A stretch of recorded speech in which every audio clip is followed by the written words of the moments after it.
And we're live. And we're live. Welcome back, Lex. Welcome back, Maddie. Do you guys love our surprise breaks that we just do and don't tell you about? Okay, when did we record our last podcast? It was January? We went on the longest spring break ever. Yes, it was much needed. I Yes. enjoyed it. But we again felt like we were missing something from our lives. Yes, we did. But also, we were so busy that we couldn't possibly put the effort that was deserved into it. So it was a much needed break. Happy to be back. Hope you agree. Hope you missed us. Hope you even noticed. I don't know if people have noticed, but I did notice that people are still listening even when we're not actively recording. So it was kind of Yeah. cool to see like listens and views actually like weirdly go up in some places, even though we weren't even logging into anything on the pod. Yeah, hopefully we've had I guess very inconsistent but little pockets of nice weather recently. Hopefully you guys were out walking or there was a reason for the increase there. Everyone's just out of that seasonal depression almost. I did see maybe snow this week. Oh my gosh, I haven't looked at the weather at all. Let me look. It's really nice today. Here in Des Moines, it's a high of 68. Tomorrow, high Mhm. of 84. I don't think we'll get snow. I think 47 is our lowest coming up. Yeah, I think Wednesday, Thursday, and Friday there's precipitation here. And it could turn into snow, but I mean, let's be real, if it's 40 degrees, it's not gonna stick. No, so we're So, fine. We're like on the up and out. Let's yeah. go. Let's Yeah, rock. let's not fixate on it, guys. Yeah. But it's been really great. It's been nice to be able to just like have the windows open and feel life again. Like there's little green flowers sprouting up right now. And gosh, you just don't realize. I think we say this every single year. You don't realize like how winterized you were until you start to thaw out a little bit. And you're like, oh my gosh, I was Yes. so in winter mode. And I'm so skeptical of it. I was on a walk on one of the nicer days last week, and I saw tulips randomly in someone's yard, and I actually had to go up and feel them to believe that they were real. Wow, Lexi, that's really touchy. And I cannot believe you like went up and touched. I went in their yard, and I touched it, and I turned to Christina, and I was like, "They're real." Like, can you even believe? Can you believe it's happening? But it was a very random formation in their yard that made it look extra strange. So I had to go touch them. It looked like they could have just stuck fake flowers in the yard, but my God, they were real. Dude, I've gone on like a couple walks and sometimes I have passed houses that do put fake flowers in their yard and it is a little bit Yeah. strange. I'm assuming maybe it's like the elderly community, but it's a Yeah. strange look. Yes. I spent my spring break in Arizona with my parents. I was there for a little over a couple weeks. It was so nice. But I did pass a house there where they put fake flowers all over their cacti. And I'm sure that's because then they don't have to hydrate them. I hated it. Yeah, it is that kind of look. So other than that, how was the rest of your trip in Arizona? You spent a couple weeks there. I barely talked to you like even once while you were there. So you must Oh have my been busy. God. Yes. And on the very last night, while I was sipping a few margaritas, taking it in, I did get a text from Maddie with the Titanic meme that's like, it's been 84 years with old Rose. And I laughed out loud because that's the longest we've gone without talking in a really long time. It was But weeks. yeah. Like 2. Hopefully it was for good reason for both of us. We were both really enjoying our time off. But yeah, Arizona was great. It was so nice to spend that much time there. I worked from there a little bit the first week, but then took off the entire second week when my sister and my niece got there. So, I don't know. We just really enjoyed the weather. It was hot AF and I loved it. I love it. I know some people are like, don't move to Arizona. It's so hot. Yeah, it was 110 degrees. Was I hot? Yes, my skin was hot to the touch. But was I sweating? No, there's no humidity. My hair was so tame. Ah, I loved it. But did everything from, going to Phoenix and Tempe just to hop around, eat and drink. Just did a lot of eating and drinking in general. I didn't come into this with a plan, but I think that was the majority of what we did. There's like Jim Gaffigan bit about when you go on vacation with people, like, you're basically like, "All right, so what are we gonna go eat?" And basically the whole situation is just, "Huh, where are we gonna go get a drink and eat?" Every day, the activities were revolved around where we were going to eat that day, I felt like, what's close to that kind of thing, but also went on some really nice hikes, just laid by the pool, so I don't have much to report back. I do this every year, but this year was a little longer than normal, and it was so nice. Do you enjoy going on vacation somewhere where you know the area and, like, it's kinda like coming back and visiting your favorites over going and finding new things, or is there, like, a difference of that type of trip? Yeah, totally. I wouldn't say I enjoy it more, but it's much needed to work into the mix. I love going and experiencing new things, and I'm trying to get better about that. But then there's something so comforting about going somewhere you've been and not feeling like you have to fit so much in because you've already done it. Like anything's Yeah. a bonus that you end up doing and actually have like that time to fully relax because you're not feeling like you had to fit so much in. And that is Arizona for me every year. That's so So, true. You can go into yeah. decision fatigue, like, trying to make sure that you hit all the good spots and, like, run all over town, and yeah, so that sounds like the perfect place to relax where you Yeah. live. I feel like my family always just goes to the same places, and that's probably for the best with us because we would all drive each other insane if we had to make that many decisions together.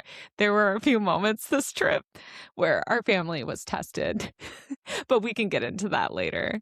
What about you? How was your spring break? Good. I had a trip to Nashville, that was really fun. I think 5 days in Nashville is more than enough, and the group that we were with kept wanting just to go to Broadway, which is not like, I like to go there, like, once, but it's Yeah. kinda nice to get out of there a little bit, and I didn't have the opportunity to do that with the group I was with, so it was fun, had a good time, and then shortly after that, it was my niece's first birthday, so got to go down to Arkansas, spend time with my I took my dad and my grandpa, drove them down from Des Moines to Arkansas, and it was really nice. It was her first birthday. It was like Lucky Charms theme because her birthday is St. Patrick's Day, so it was really Cute. fun.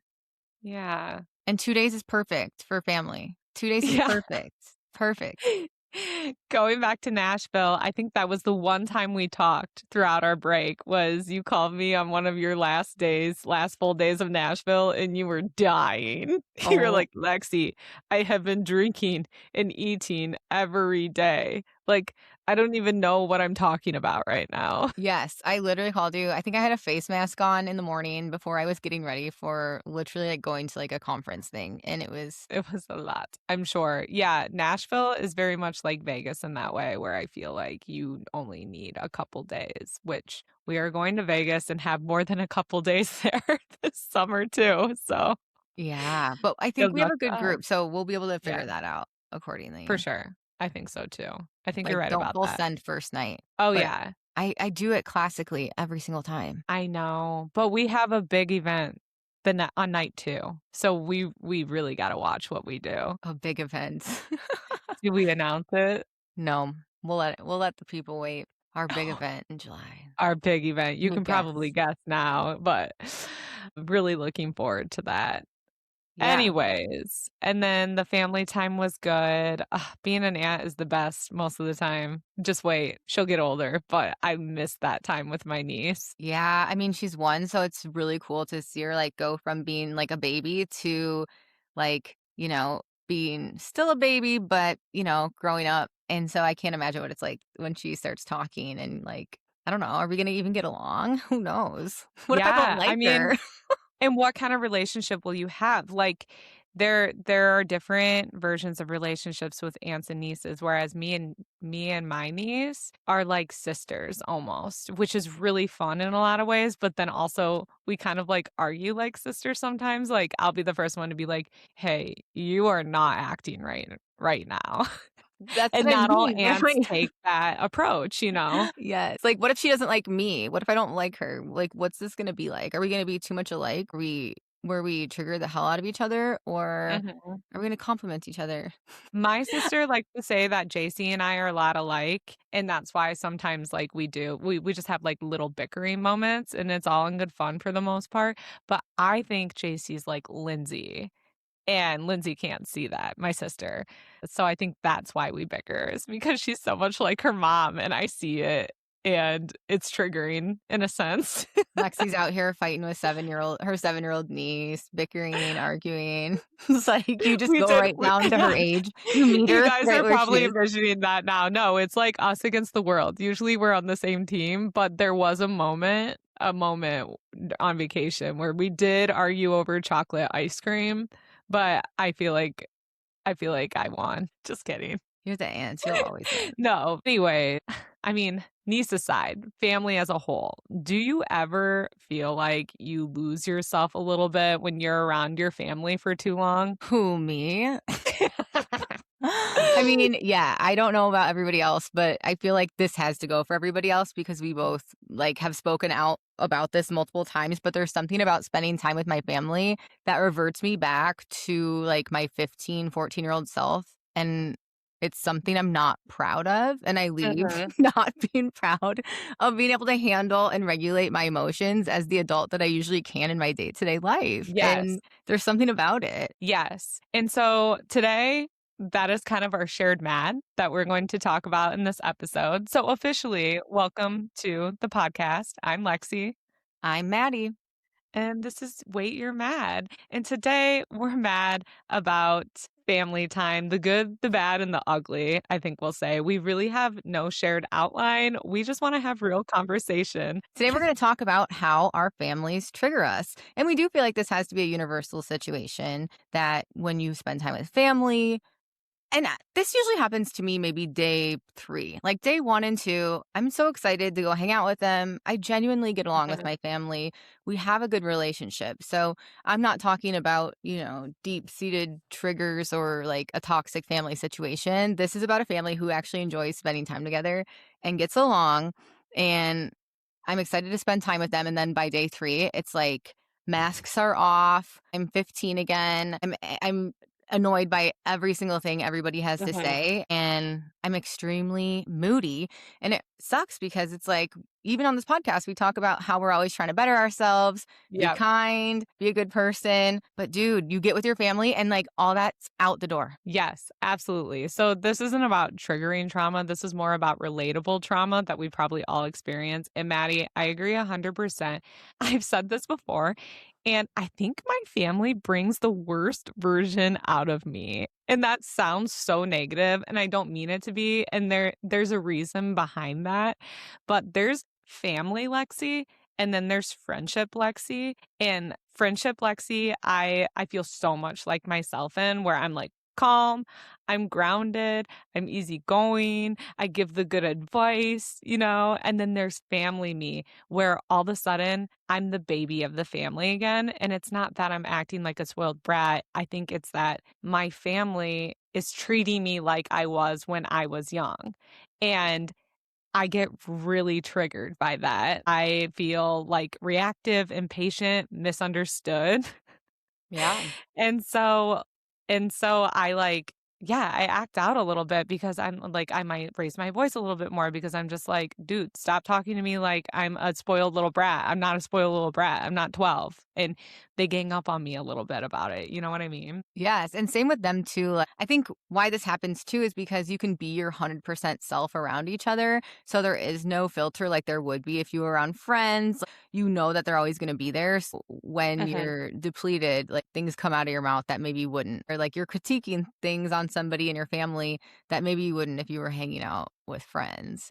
And that's what like Yes, starts the arguments. absolutely. And I even had this conversation with my sister because one morning she came at me a little too early when I was drinking my coffee. I've talked about this before. I like my slow mornings. Don't come at me with shit we got to do that day until I've had my cup of coffee and I'm like ready to go. I like to ease into things.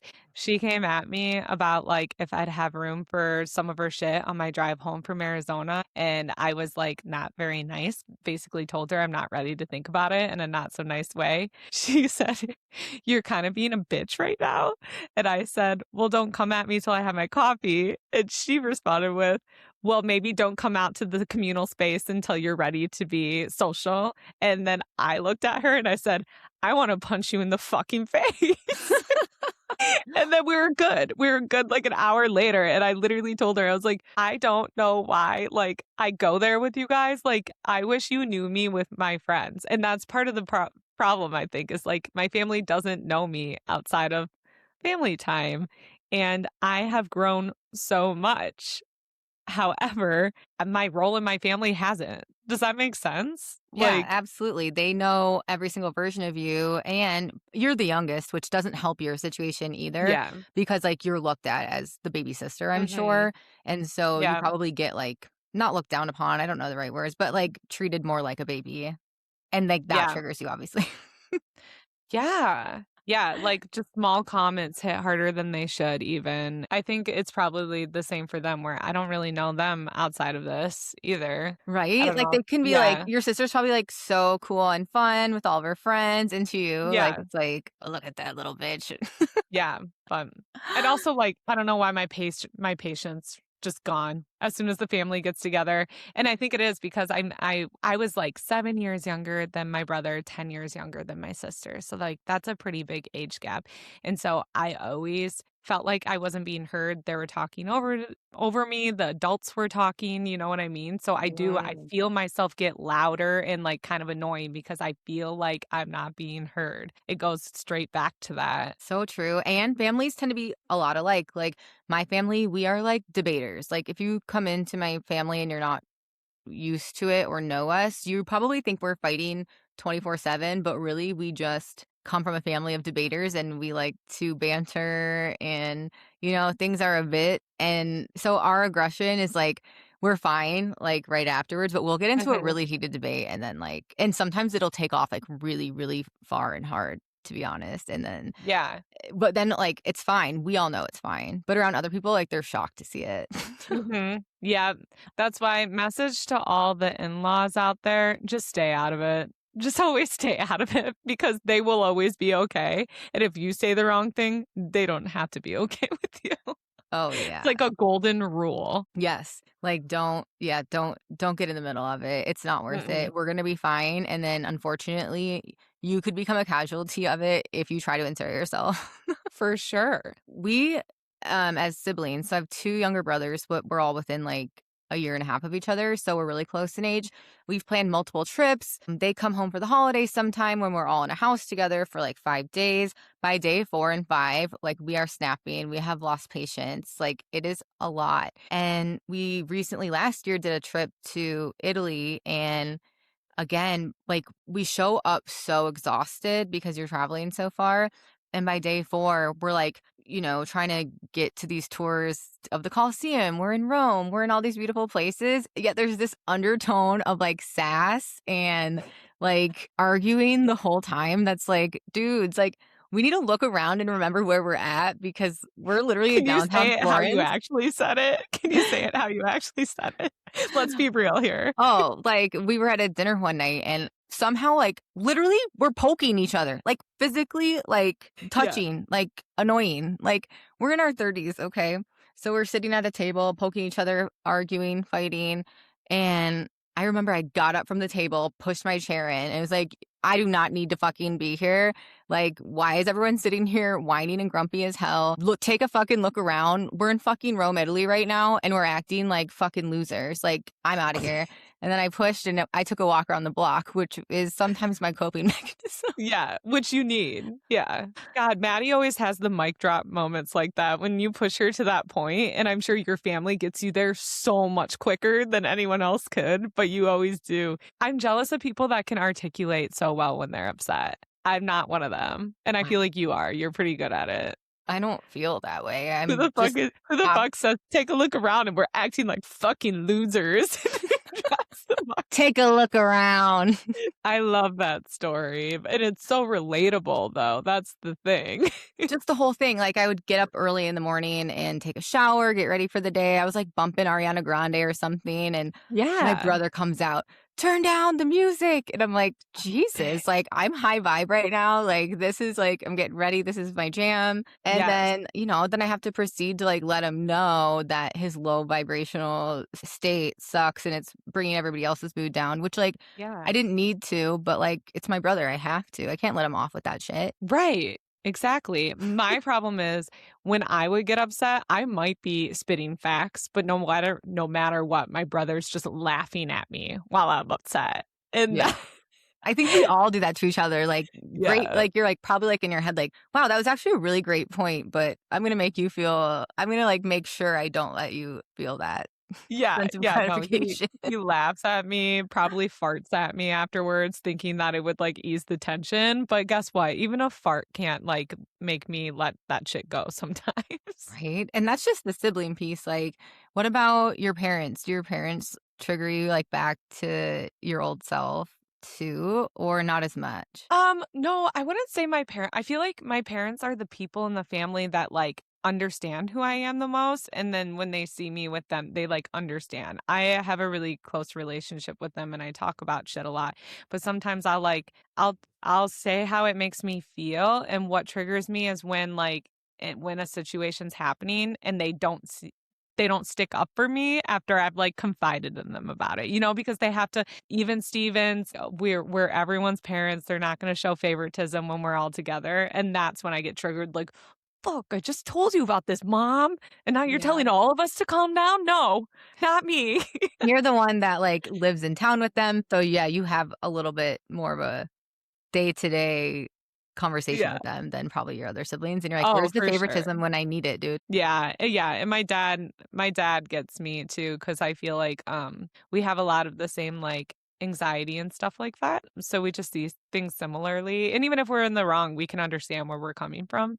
So I love my relationship with my parents in that way. I'll come hang out with them and their friends, and I feel like myself there. It's just my siblings that kind of, like, drag me back down to that level. Mine's both, mine's both. I like, something about spending, like, holidays with family all being in the same place, like, by day, like, 3 or 4, I just cannot look at my mom, like, for some reason, like, we'll go on a trip. I'll be like, "Great, this sounds so fun. Yes, I would love to do a 3-day trip somewhere with you." Go there, share a hotel room. By day 2, I'm like, "I'm never fucking sharing a hotel room with you again, Yeah. like, Yes. ever." So I've learned to get my own room and do things a little bit separately and then, like, try to figure out how to navigate that, but man, I can try so hard and go into it so mentally, like, stable Mhm. and ready to deal with it, and it happens every time. It is hard, and you know what? We'll keep doing it because that's what family's all about. I think Mhm, another big component that we both can relate on is being competitive. Like, our families are very competitive, so when you mhm. break out any sort of game or topic Oh of my conversation for that matter, god. I'm gonna let you kick this off because I actually think your family might be worse than mine. Well, mine's, like, one of the worst.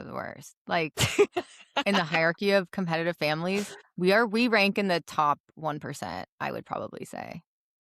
Everything is a competition. A conversation's a competition. A game is like the Olympic level, like no matter what game it is. We're doing charades, so we play a game called Salad Bowl. We are arguing about rules half of the game, like to the point that other people don't want to play with us anymore. Like we'll pull this out at Thanksgiving and like my uncle in-law and like the other in-laws are like, what the hell? You, Alex, and Ryan just sat there arguing about the rules the entire time. You got so heated. That wasn't even fun. And at the end of the game, we're like, wow, that was me, Alex, and Ryan are like, that was awesome. We had so much fun. We really got a stretch. Because that's just an average day for you guys. You don't even notice the bickering. That's just a part of life to you. Yes, we Like, get you off on enjoy it. competition. Like, we just Yeah. love that, like, it riles us up, and, like, to us, that feels, like, good. Like, we love Yeah. that, and it's a sign of a good time, but to other people, it's, like, so intense. It's very interesting to try to see things from other people's point of Yeah. views. Yeah, because 'cause they're like, "Damn," they're, like, fighting, and you're like, "No, this is all in good fun. What are you talking about?" Yes, like, we'll even, like, discuss, like so even the night of, my niece's birthday party, like, we stayed up after she went to bed, we all started talking about, like, we all started talking about politics a little bit, and so it just grows heated, heated, heated, but, like, we like the discussion of it because at the end of the day, like, we still, like, know we still respect where each other's, like, kind of coming from in a way, so we can at least see that, but, like, his friends are like, "Oh my god, like, you guys need to really calm down," and then Alex is like, "No, I love my sister, this is fine, like, we're good," Yeah. and his friend came to me later and was like, "You know, your brother really loves you, like, you know, like, you don't need to, like, feel bad about." I'm like, "I don't, like, this is normal, like, don't worry about it." Like He thought he was having, like, a family intervention with you guys, and you're like, "There is no problem here." Yes, like, this is great. I just got up and walked away for a second because that pissed me off a little bit, but I'll be back. Don't worry, I'll hop right in. We're I'll fine. be I'll be back. Just let me go on my walk around the block, and I'll be back. Yes. We aren't, like, a board game family, but we do a lot of, like, yard games and stuff, Mm. and with that, I've just learned just not to care from the start. Like, I don't try too hard. I can't invest too much because my feelings will get hurt. Yeah, because you take it seriously. So you're just as Yeah, bad as the rest of they all them. do. Yeah, they all do, and that's where I'm just like, "Haha, yeah, I suck." Like, I just play the part from the beginning because if I actually try hard and I do actually suck, then that hurts worse. You know what I mean? You know, you gotta do what you gotta do, yeah, with your coping mechanisms. Do you have any other coping mechanisms that you have for, like, those situations? Definitely walking away for a little bit, like you said, like, I'll go hang out with JC for a little bit. She's usually doing something kiddish by herself when she's not, like, screaming at all of us to listen to her. Back up a moment. I gotta say how relatable this was once. One time I found her, like, in the corner, like, crying in the kitchen while I think it was at Christmas, actually, after all the gifts and stuff were done, and I walked over to her, and I was like, "What's wrong?" She's like, "I'm trying to explain the rules to this game, and everyone's voices are so much louder than mine. No one is hearing me." And I was like, "Oh my god, that's my life." That's You're funny. talking about and then she's like, "You and mom." And I was like, "No, nope, nope, I'm on your side as long as you don't put me against you in that way. It's your mom." Like, whatever, but so relatable. So sometimes I'll go, like, just, like, have a kid moment with her, but otherwise, I don't do a good job. Like, we hash it out and we get over it. There's not really I've never found a fix with this. Yeah, I mean, it just depends, like, if I'm on a trip, I try to make sure to, like, have my own room. Not Yeah. that I go hang out in that too much, but I try to get up in the morning. Maybe I'll try to find, like, a local yoga class or something like that, and I, like, start my day, like, as I would at home normally, because I do feel like just being out of my own element also just, like, raises my Yes, anxiety anyways, like, if I'm for not in sure. my home routine and stuff, so kind of trying to stick to, like, somewhat of a routine like that, like your morning coffee sitch, like, that stuff helps me, but, like, for so long. Yeah.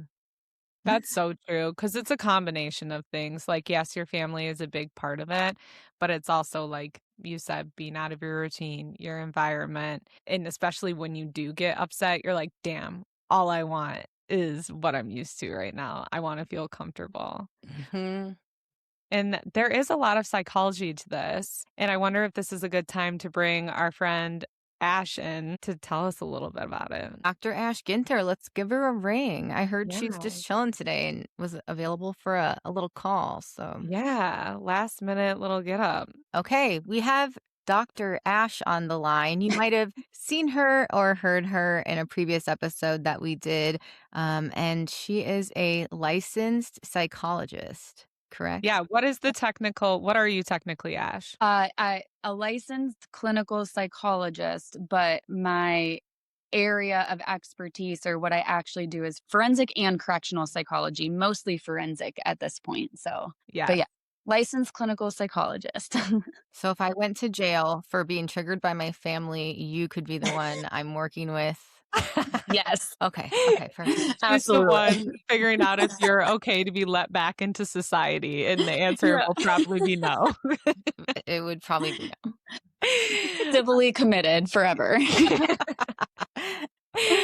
I actually had dinner with Ash last night, and she was asking me how spring break was, and I told her about a few of the family duels that we had, Yeah. and that got me thinking today. First of all, she made me feel very valid in my feelings.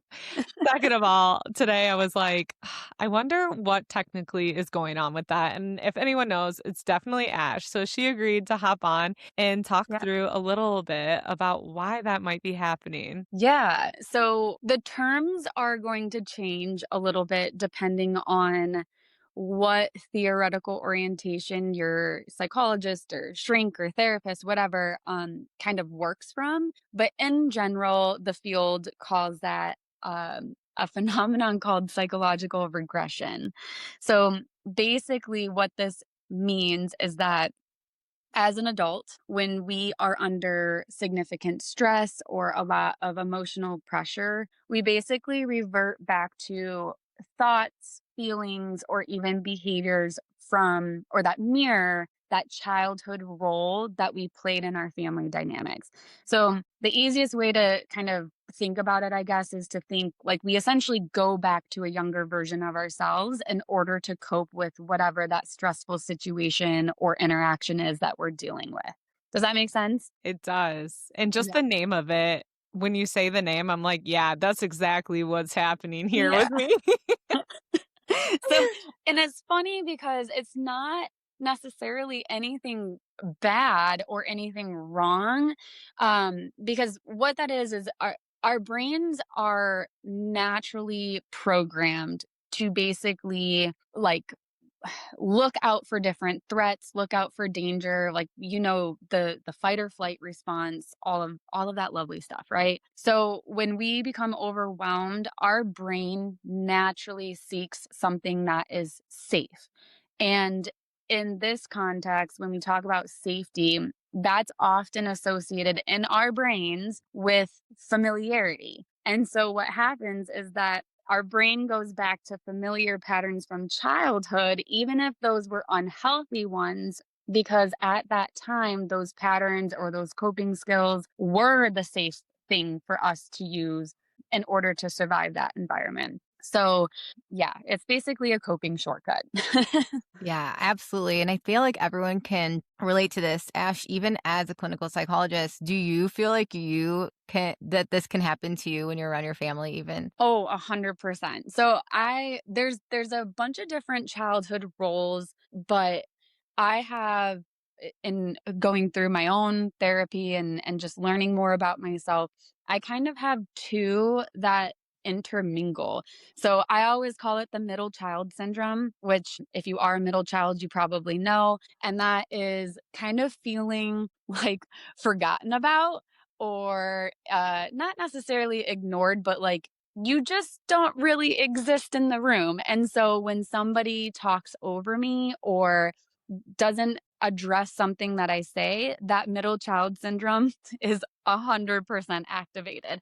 And I feel like I'm like, hello, am I even in existence right here? Like, what is happening? And then my other one that tends to come up a lot for me is some people will call it like the perfectionist child, the golden child, like the overachiever sort of thing. And that's because that weight was put on me throughout my childhood. Like I was the first person to really not just I don't want to say love school because I didn't love school, but my parents really pushed me to love school. I was the first person in my family to go get a higher degree and like all of those things, which is fulfilling that childhood role of being that overachiever. So, depending on the situation, I think one of those two things get activated for me, but there's a whole bunch of different childhood roles that can get activated. So, Interesting. yeah. So I think my childhood role is I was the baby. And I Okay. was telling Maddie that I feel not heard in a different way than a middle child would, but maybe I relate to that a little bit more because there was such an age gap that it was like the adults are talking, like stay out of it, Lexi type thing. Like I feel like they don't hear me when I talk. Yeah. And I wonder if that is like maybe a mix between kind of the invisible child, where like the golden child of like you're the baby and you can do no wrong, but also like I know your sister was very rebellious. And so like then it was kind of that overshadowed. So when maybe she was getting all of the attention, then the role became the silent one. Like you Mhm. don't speak, right? Like we have to focus on your sister. And so like you don't have space to exist right now. And so maybe it's a combination of those that get triggered when you're Mhm. in that environment again. Yeah. But then she was out of the house and I got to be like the only child. So there's a little bit of that too, definitely. Yeah. So that's so interesting. Yeah. And Yeah. I know Maddie, you've talked about being kind of forced into like the parent role growing up in your dynamic. So And I'm sure. the eldest daughter, but also grew up in a house with only boys. So my dad and my Mhm. two Oh, brothers. yeah. So like even a couple trips ago, all they wanted to do the entire time was watch football. And so they just take over everything and don't think about, the women in the group, or maybe we don't like football. And that's like what I dealt with growing up too. So I revert back to like starting an argument about it every That is relatable too. Yeah, definitely. Yeah, that sends you. You're like, "Not again." Yes, it literally is. It's like, you guys always do this, and then it turns into like an But always situation. now yeah, and now there's, like you have sister-in-laws that you have to stick up for too, so Mhm. your Oh, yeah. role is very needed. Yes. Very. And I do try to make sure to be that person for them too. Yeah, So and you And are. that's almost again, the terms kind of interchange depending, like I said, what orientation your therapist comes from. It's almost like the parentified child, but then you also have that caretaker rescuer role where it was like you were pushed into not only as like the parent of of the children, but also the mothering role, right? So you have to take on those responsibilities, but part of that is like correcting bad behavior. And so Yeah, like it's true. maybe that's where that comes from. Yeah, yeah, and that's Maddie, very you true. definitely, like, were the planner, I would say. Like, you Mhm. you plan a lot for your family when you get together and things like that, so I could see how that could fall under that as well. Yes, that makes a lot of Absolutely. sense. That's triggering too. You don't have input of the plans, but then you like to bitch about them once they're in play. Yes. That's like such a mother thing to do. To like It is, right? to say. We always hear like mothers saying that, but like, oh, I feel Yeah, that on a different level. Yeah. yeah, But I do think it's important. Like I think anytime we bring up childhood dynamics, core beliefs, things like that, that in and of itself can be triggering for people to think about or, try to notice, try to hear, think about whatever. And I do think it's important that like this regression that we all experience, that we all like do at times isn't a weakness. It really is just a little sign that says, hey, maybe this is an area of growth. Like maybe these things that we used to do are no longer helpful in our current relationships or where we currently are in adulthood. And it's not to say we need to eliminate those parts of ourselves, but it's really just like recognize it, um, and maybe gently update how we handle those triggers and how we handle those interactions to be more effective or more aligned with who we are as an adult. So, that's so funny because Maddie asked the question of if we have any coping mechanisms, and we don't have much. So that can be some homework for us, I there you suppose. go. Yes. And I doubt that I doubt that you guys don't have many. I think it's probably just hard to recognize what are the coping skills that you use. So, Yeah. Yeah. but I could list a bunch. I mean, Maddie, you travel, that's a coping skill. Listening to music, journaling, affirmations, walking, all of those things are coping skills. So, Yeah, we both did say we walk. We go on a little walk. yeah, Yeah. that's wonderful. Don't get me started. I'll talk all day about nature walks. So, Yes. Yes. That's a different we have to have you back for your Ethos of Nature. Yes. We yeah. have to have you back for that. But Oh, that'd be Ash, I awesome. just realized that was you. Like you started posting pictures of your face. I was like, oh, this is Ash. Sick. yeah. That's so funny. Yeah, so I do. I have a Ethos of Nature account on Instagram, and I actually started it right before COVID hit as just kind of a way to express creativity and also talk about just general mental health. But I took a hiatus for a while because COVID was pretty brutal. And then just recently started back up this last year. It's general mental health info, tips, tools, things like that. And I try to incorporate some nature themes into it. So if you're into that, give it a follow. Yeah. It's awesome. Ethos And by nature. yeah. Ethos by And nature. such pretty imagery with it too. Oh, thanks. Yeah, I try to do that just to kind of grasp the attention. And then I Yeah. try to like weave in nature themes as much as possible because I think sometimes that's a little bit more relatable instead of just throwing out clinical jargon all the time. But Absolutely. It always pops yeah. up on my feed right when I need it, and, like, I'm Oh. scrolling, and then it's, like, a piece it's like, "Oh, what is this nature on my screen?" And then it has a lovely message, some sort of, like, Aw. reflection, something to think about, so Yeah. Yes. Well, thank you. it I adds appreciate great it. energy to people's feeds. Thanks. I Yeah. tried something new this week, and Maddie, like you said, I never put my face on there, and I was like, I think maybe it's time I start being like a human behind this, not just pictures. So Yes. tried something new, but we'll see if it works. Yay. Well, like I said, we'll have to have you back to dive deeper into that some other time. But thanks so much for hopping in and Yeah. putting Thanks for some having me. logic behind what we were talking about on the podcast today. A little bit of credibility, if you will. Yeah, some expertise Yeah. is much needed. Yes. I appreciate it, you guys. Thanks for having me again. Yes. Thank you. See ya. All right. Bye, guys. Bye. Wait, I don't know how to get out of here. Hold on. I Hold, know. please.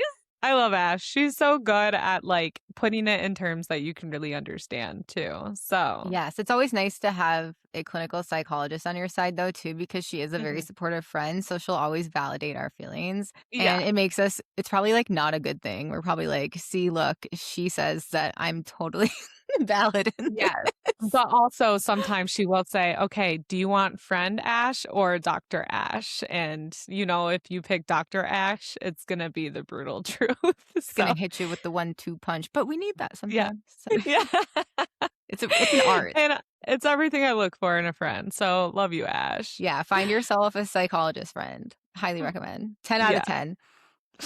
As she explained, what this is not a bad thing. It's not bad. We're going back to a place of comfort. And speaking of everything not being bad, I thought maybe we could talk a little bit about the good. So we're just like closing things up on a good note. So, like, the fact that we are just so comfortable being around our family who really know us. I think that's part of the reason that that's like our place of comfort that we go back to when we're feeling triggered. I agree. I think I said that. Like, I think what it is that we're all so comfortable around each other that we're able to 100% be ourselves. And Mhm. so you kind of get to, when you're stressed and you have to put on a mask all day at work, all these places, like that's the place where like you really let it go. And I think that's Mhm. why I feel like that's a huge reason why that happens is we're not afraid to let our freak flags fly when we're with Yeah, our family, which is, a positive thing. Like we can unmask and be ourselves. totally. And all of these like chaotic fights we're talking about end up being like some top tier memories you like reflect on and laugh on years later. My family is the master at retelling the same jokes and memories over and over and over again. We laugh just as hard every time. I feel like the in-laws probably get really sick of it. Oh my God. But those stories are always the best ones. It's usually sometime when we're like fighting and something funny happens. Yeah. And as long as like you can get over it and not hold grudges and kind of accept everyone for who they are, even in their best and their worst places, then it'll be Mhm. all right. And again, this is universal. I mean, I Yeah. I want to hear more people's stories about this. Like, what is the craziest like fights that your family has gotten into just from being like overstimulated over? Yeah. Add it to your story, tag us, and we'll reshare it. We sincerely want to hear from you. We want to hear about these stories because I appreciate hearing that other families do it as well. Yeah. Well, other people who try to be put together better themselves work really, really hard, and then all the work goes out the door in fucking 30 seconds. Yeah. Yeah. But you can love your family and still struggle with them. So it's okay. It's Yes, okay. that's just relationships in general. Nothing's perfect. If it is, it's probably not real. All right, Maddie, do you want to play a little game? Sure. I'm kind of Okay. nervous. So today's game, we told some stories that we remember from our childhood. Now we're going to call a few family members of our own and ask them what the biggest blowout they recall when spending time with us, like about us, was. Biggest blowout from us. And I'm nervous too, but I think this might be good. Who are Yeah, you going and to this is off call? the cuff. They have no idea we're Yeah. calling them right now. They have no idea. We just made this up on the spot. We're gonna So try my mother. this is going to be so good. Hello, how are you? Good. Hey, do you have a second? I have a second. I actually got called into work. What's going on? Well, we're on the podcast right now, and I just have to call a family member and ask them a question. I can do that. I can give you 5 minutes. This was a last minute thing. I had to come in. So what do you need? We're talking about how family, when you spend time with family, you revert back to your old self. Your family can trigger you like no one else. So the question is, do you have a story about me like freaking out and having a big blowout? And if so, just tell it. I gotta get an example at Christmas. Remember when I ran over to the what do you call it, the bar to get your chicken fingers or whatever I was getting Reuben's that night, Mm-hmm. and you like had a fit because Alex did not communicate to me that he wanted a salad, and I felt like you kind of threw a temper tantrum. I absolutely did throw a temper tantrum because nobody listens to Have me. you ever done that with anyone else? Because Your nobody, mother? no, my mother or my brother. It was to Alex too. And that's a perfect You did. I example. mean, you reverted to like a 3-year-old. Yes. Okay, so I'll I tell the love story it. quick. We were ordering food from a place nearby. Alex was And it gonna go was pick it 20 up. below zero. I want to just add that it was 20 below zero, and I would have walked back and got it. But that was the longest block and a half I walked. Not even a full block. So then I continued to let her know it's the principle of it. It wasn't the fact that you guys didn't get my salad. It was the fact I had communicated it. Alex decided I didn't need a salad. He got his wife French fries instead. And if it was me putting in an order, I would always make sure everybody gets everything that they want and put it like cross my T's, dot my I's so that everyone's happy. But whenever it's me, nobody cares and nobody gets my thing that I need. Well, you know what was funny too, because if I still have the text in my phone, not because I was keeping it for like to hang on to it, but it's because it was between you and Alex. And one of the things I said, what about sides? These are the options. And he literally, and I said, the macaroni and cheese is really good over here. I said, so 2 mac and cheeses. And he specifically said, yes. I have a screenshot of it if you want to see it. I love I it. did ask. I knew Yes. Oh my Michelle would God, be the perfect one to example. call and she'd have the receipt. This is what we're talking about. It's Yeah. perfect.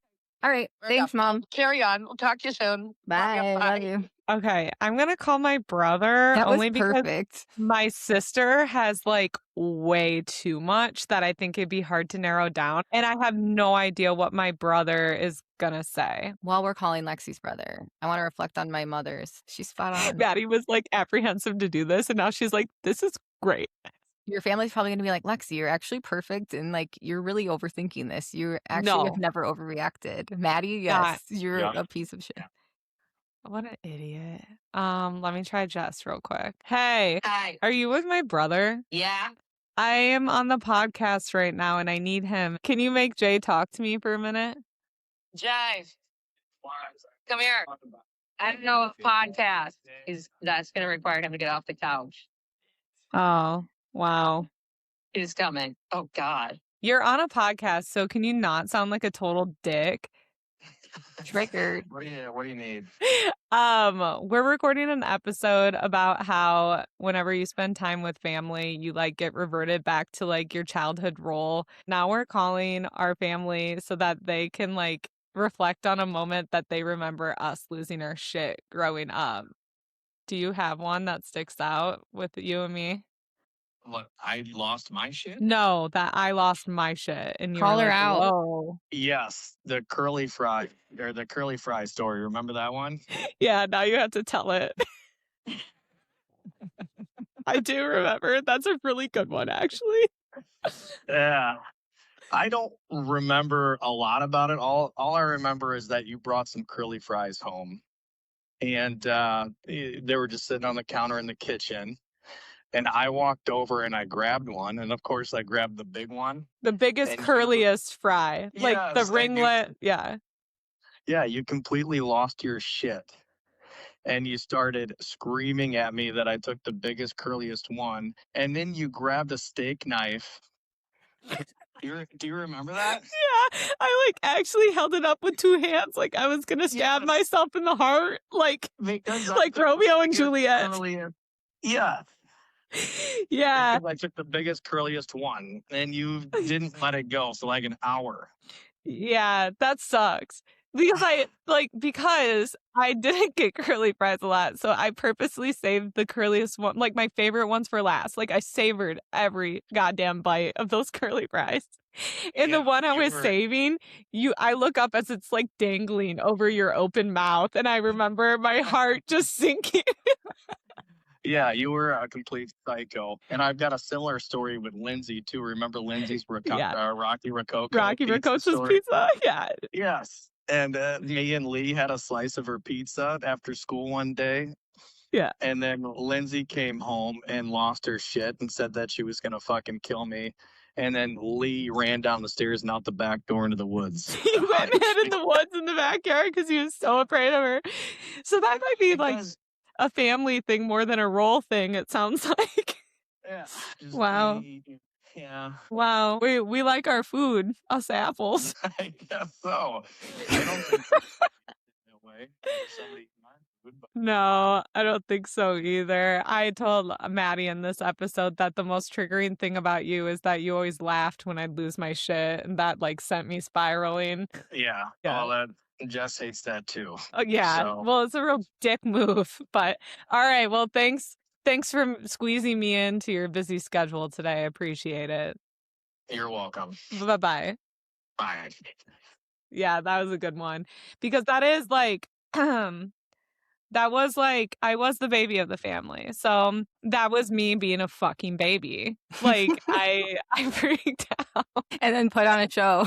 Like just to give it a little, like I had a knife. I went and grabbed a knife out of the knife holder and went like this with it. Like the knife was pointing down at me and I went like this and it was laughing, but I had to like lunge at me and tear it out of my hands. About the curly fry. I had to teach him a lesson. Yeah. Like, And like it's not about the curly fry, right? It's like the principle. no, yeah, like that's not your food. I was saving that for last. Like Ugh. don't touch my stuff. Yeah, that is Mhm. so funny. Oh Yeah. my gosh. I Anyway. literally almost died. I was crying, laughing so hard that he just pulled that one out of thin air. And then you Oh, go, when- oh, apples just really like their food. And he goes, yeah, I guess so. Well, like, because that's like, I couldn't think of what he was going to say. And right when he said curly fry, I was like, oh my God, how didn't I think of that? Like, that was epic. Lexi, we've That was talked about epic. this before, how like we have ADHD and like food is a huge weird trigger of like a source of dopamine for us. And Yeah. so both of our stories that our family told about us were both about food. Food. That's so true. Yeah. That's hilarious. But yeah, wow. What a good note to end on, honestly. Yeah, everyone stay tuned for more family phone calls Feuds? outing us, I guess. That was Family feuds, if you will. our family would love nothing more than to answer the phone and be like, hey, tell me a shitty story about Maddie and Lexi. They're like, got Yeah. 100. Which one do you want? Well, I mean, my brother literally, when Jess said, Jade, he goes, what does she want? And then you saw how things pleasantly turned so quickly. He's like, oh, you mean I get to embarrass you a little bit? Oh, you want to talk? Perfect. You want me to talk shit about you to you in front of an audience? In public? Why, yes, Great. ma'am. Great, I'm in. Oh my God.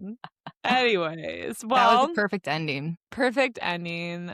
So Shout out to our families for answering their phones. That's shout out families Cool. for listening to us talk shit for an hour. Please know that we still love you, and we know this has to be relatable to everyone else.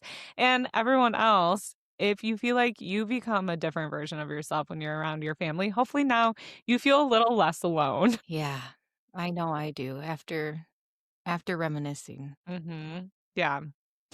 So thanks for joining us on our first day back after our massive break. Yeah, hopefully we brushed off the heebie-jeebies, The cobwebs. Yeah, it's been a minute. So, It's whew, been a let's go. minute. So we're excited. Again, please engage with us.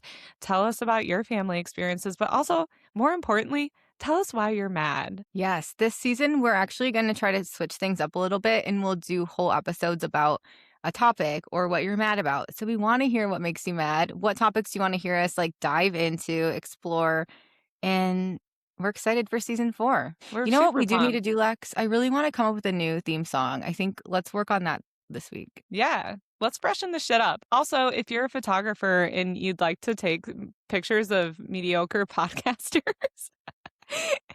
we also probably need some fresh photos to use for this too. Yes, season 4 is coming in with fresh energy. Fresh to death. So fresh. All right. Well, make sure to follow us on Insta and TikTok at Wait You're Mad. And tune in to new episodes every Friday, pretty much everywhere. Yeah, Spotify, Apple, iHeartRadio. Those are the ones I think of. But I always hear people listening to this on a bunch of random things. So Yeah. Well, go find us wherever it is that you tune in, and please tune in. Hey, LYL, XOXO. Bye. TTYL. Ta-ta. Ooh, TTYL is a good one. Yes.